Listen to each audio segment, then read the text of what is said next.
Good morning, everyone. Good morning. Happy magic manufacturing season. The small people in my life are at peak holiday magic age. And since their joy is my drug of choice, I have been going bonkers. We have a Lego advent calendar and a jam advent calendar and a cat advent calendar and a little stuffed gnome who gets up to varying hijinks. We are all eggnog all the time. We are making cranberry garlands for the trees and screeching with delight when the birds come to eat. We are pouring glitter on pine cones in our spare time. And the clamoring for cutout cookies with royal frosting has begun. We've got that joy, joy, joy, joy up in our house. And I'm worn out with it. A breaking point came for me recently with one of those cranberry garlands, when my girls that decided for it to be extra special, the only thing that would do was golden thread. Now, I don't know how many of you have golden thread lying around your house, but I do not. I'll call Rebecca next time.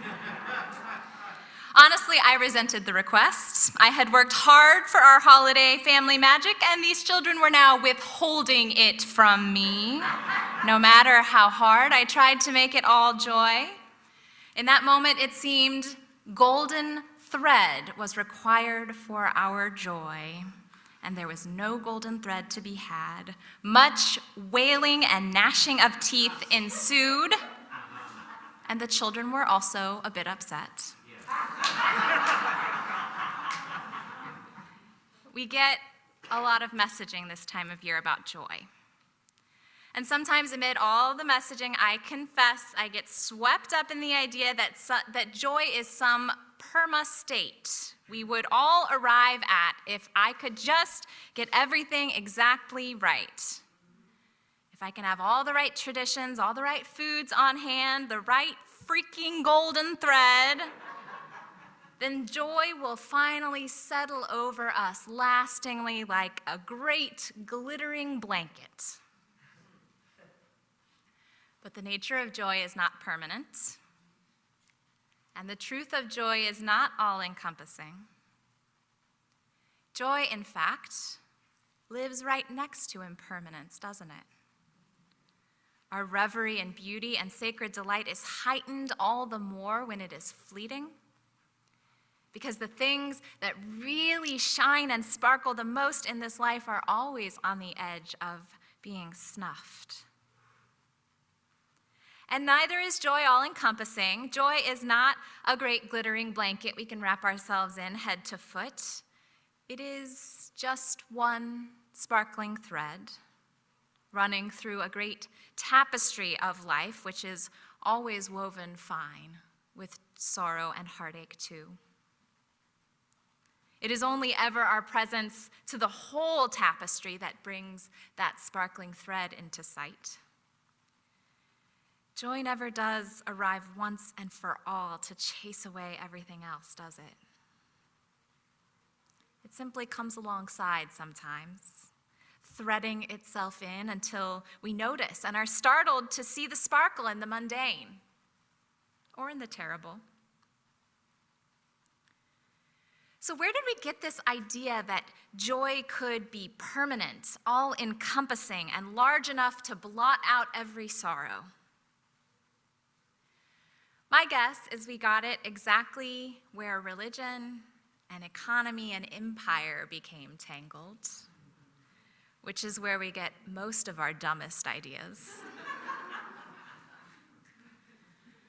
The logic of empire seeks to consolidate and expand its power and cling to that control forever. Indeed, empire seeks to be permanent, all-encompassing, and large enough to blot out every uncertainty whose other name is freedom.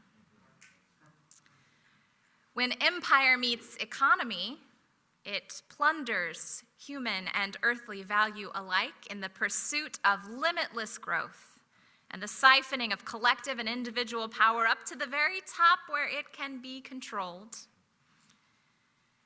And when empire and capitalism meet religion, we see all kinds of wild theological leaps, from the shallow spirituality and acquisitiveness of the prosperity gospel to the flattening and universalizing abstraction of some liberal religion, to the ultimate faith claim that there is some other reality that is pure, permanent, all-encompassing, and untouched by sorrow, and where we will eventually arrive when we leave this world of sin. Is it any wonder we get all twisted up about joy in this life?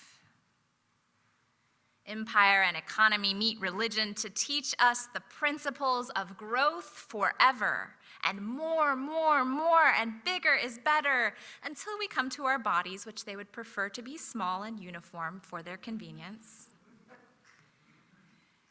They teach us our joy must be invulnerable and protected, an approach that is sure to suffocate any bright flame, because fire needs oxygen and space to burn. They teach us to look away from the bright thread that is already here, in favor of some future blanketing. Then we miss the joy, don't we? Unitarian Universalism at its best can point us in another direction. We are by now a this-worldly faith, with a trust in and experience of the immanence of the sacred. We are a people who attempt to hold at once the deep value of the very particular alongside the interconnected beauty of the whole. We tend to believe in the ever-changing, and that the eternal and sacred are available to us, not ever entirely or all at once, but in shining moments that appear in this life, if we are radically present enough to notice them. A more consistent experience of the joy that is already threaded through the whole world requires us to reclaim the power of that faith in the small, the here, the hint, the moment. Requires us to find that power in vulnerability. That what is most delightful to us is so because it is fragile and fleeting and so very precious. Which brings me back to my pursuit of holiday magic. This season that is marketed to us as all joy is actually a season of waiting in the dark for a seed of promise and rededicating our hearts with only a small flame. The Hanukkah candles lit by our Jewish members and friends don't commemorate a single-handed burning down of empire, but a small and steady resistance.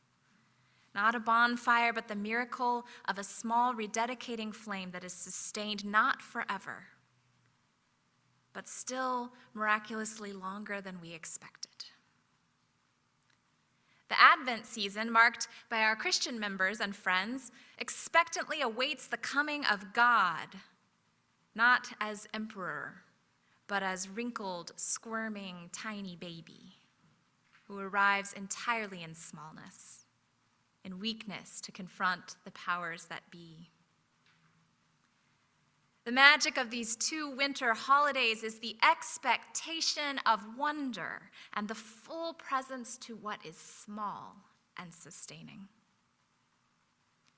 They remind us, both of them in their varied and particular ways, that this world is threaded through with shining glimpses of the holy if we will attend carefully to seek it in the dark corners and the small places. In our reading this morning, we heard a poem from Ross Gay, whose work is a masterclass in the power of small joy to absolutely arrest your attention and attune your day. Who knew we could wonder so fully and profoundly at the act of buttoning a shirt? Who knew that the miracle of buttons is entangled with the heart of the mystery and sorrowful beauty of this life, that the same fingertips that will one day close the eyes of our beloved dead are engaged each morning in opening and closing of a much more mundane sort, entirely related to the more profound. In an On Being interview with Krista Tippett, Gay talks about his essay collection, Book of Delights, which he created by challenging himself to write an essay every single day for a year about something that delighted him. Gay is a poet, so he is attuned to the complexity and tragedy of life, as well as its joy. He is also a Black man in America, keenly aware of the oppression and violence that threatens his body and his beloveds daily. And he tells Tippett in the interview that he thought it would be terribly difficult to find a delight to write about every single day. Instead, he said, he found that delight was everywhere when he focused his attention more fully on the small and ordinary moments of his day. Suddenly, it all became a miracle that didn't take away the terror or the difficulty, but that made it more possible to withstand. It all became a miracle, he said, the buttons on his shirt and the foam on his latte. He realized that delight only required a seed of wonder. Just a realization, he said, of, wow, that's cool. And reverie, and indeed joy, would be close at hand. The entirety and all at once may arrive someday, although my belief in the constancy of change and the power of creativity leads me to believe it probably won't. It hardly matters, because the eternal, the transcendent, indeed the holy, is already here and already now, threaded through the buttons on our shirts, if we will seek the small joys and follow the golden thread that is already woven into the world, perhaps just where we would least think or wish to seek it. Now, I want to be extra clear that this is not the good news of an attitude adjustment, in the words of my colleague Sadie Lansdale. If someone is telling you to fix your life simply by focusing on the positive, run away. That is called spiritual bypass, the act of using shallow understandings of spirituality to avoid, suppress, or escape from uncomfortable emotions, situations, or thoughts. Spiritual maturity requires a much deeper integration.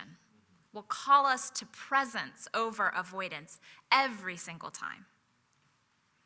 Our faith tugs us towards something different altogether, which is the reminder to attend carefully and with radical presence to all of life, which is of course full of challenge, but also shot through with sparkling threads of profound joy, all at the same time. Our faith is in the perpetual presence of those threads, which is a startling and beautiful truth. We don't always have easy access to that joy, whether because of a period of supremely unhelpful brain chemistry, a trauma, or a dark night of the soul. But the true good news is that it is always there for us to return to when our capacity for presence inevitably returns. That the world is threaded through with sparkling joy that cannot be stripped away, even by those who would seek to plunder it and sell it back to us. That this world is holy, holy, holy, even and especially in the tiny moments we might miss if we are chasing what we perceive to be permanent, all-encompassing, and large enough to blot out every service. Joy doesn't blot it out, it carries us through. And the further good news is that we can experience that joy more fully, more fruitfully, and more powerfully when we are prepared to attend to the smallness in our lives. When we can turn our attention away from the spectacle and back into the heart of each day, just each moment. This afternoon, my kids are going to make gingerbread houses from a pre-made box. And I will confess that I have some sparkly gold sprinkles on hand to avoid the whining that I can avoid. But I am preparing my heart to notice the ecstasy of my youngest as the frosting ends up in her mouth instead of on the house, even while I cringe at her screaming. I am preparing myself to admire the new precision developing in my eldest's art, even while I intervene in conflicts over the pink gumdrops. It will all be there. Frustration and love, screeching and smiles, sibling rivalry and the shining sacred. In this season, may we be present to it all. And may the sparkle of the smallest joys catch our eyes, arrest our hearts, and carry us in the profound knowledge of the holy woven through everything. Happy magic season. May it be so.